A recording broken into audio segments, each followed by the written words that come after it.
என்ன சார் முறை வச்செல்லாம் கூப்பிட்டுட்டு இருந்தீங்க, இப்போ என்னடானா சாருன்னு சருகு புருகுன்னு கூப்பிட்டுங்கிறீங்களே, ஏன் இந்த மாற்றம், எதனால் திடீர்னு இந்த மாற்றம் அப்படின்னு கேட்குற அளவுக்கு ஒருத்தருடைய பேச்சில் மாற்றம் வந்திருக்கிறது. ஆனால் அட்டாக்லாம் எந்த மாற்றமும் கிடையாது. சில பல விஷயங்களில் மட்டும் மாற்றியிருக்கார்.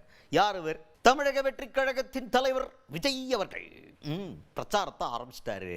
அப்படி பிரச்சாரத்தை ஆரம்பித்தோன்னு மேடையில் வந்து வேன் மேலே நின்று பேசுவாங்களே, அந்த மாதிரி ஒரு செட்டப்பில் வேன் மேலே நின்று பேசும்போதே வழக்கம் போல் பாஜக அண்ட் டிஎம்கே ரெண்டு பேரும் அட்டாக் பண்ணி பேசுகிறார். அதில் குறிப்பாக டிஎம்கே பற்றி பேசும்போது என்ன சொல்கிறாருன்னா, 505 தேர்தல் வாக்குறுதிகள் கொடுத்த வாக்குறுதிகளை நிறைவேற்றலை, இப்படி நிறைவேற்றிட்டோன்னு சொல்லிட்டு வாய் கூசாமல் போய் சொல்லுங்கிறீங்களே மிஸ்டர் அங்கிள் அப்படின்னு சொல்ல வந்தார். என்ன முன்னாடி அங்கிள்னு சொன்னார்ல, அப்போ அங்கிள்னு சொன்னதுக்கான பின்விளைவு அதிகமாக இருந்துச்சா என்னன்னு தெரில.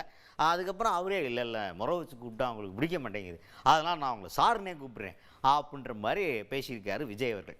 இந்த பேச்சுக்கு தான் நம்ம முன்னாடி பார்த்தோமே முதல்வர் அவர்கள் பேசின பேச்சு இருக்குல்ல, கொள்கையே இல்லாத சில பேர் நம்மளை சும்மாவே போகிற போக்கில் பொத்தாம்பதுவாக விமர்சனம் பண்ணுறாங்கன்னு, அந்த கருத்து வந்திருக்கு. அந்த கருத்து, அதாவது முதல்வர் அவர்களுடைய கருத்து வர காரணம் விஜய் அவர்களுடைய இந்த கருத்து தான். அது என்ன கருத்து அப்படிங்கிறத அவரே சொல்லுவார், கேளுங்க.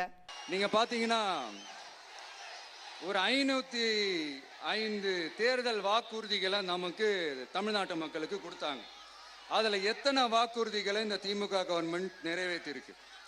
முக்காவாசி வாக்குறுதிகளை கூட நிறைவேற்றாம எல்லாத்தையும் நிறைவேற்றிட்டோம் இப்படி கொஞ்சம் கூட மனசாட்சியே இல்லாம இப்படி கதை விடுறீங்களே மைடியர்.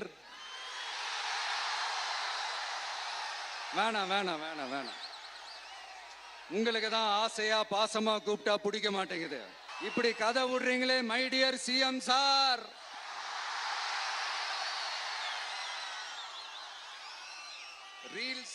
ரீல்ஸ் வேற, ரியாலிட்டி வேற நீங்களே சொல்லிட்டு இப்போ நீங்க விடுறது அம்பட்டும் ரீல்ஸ் தான். அதுல எல்லாம் பாதியில அருந்தும் போயிடுச்சு.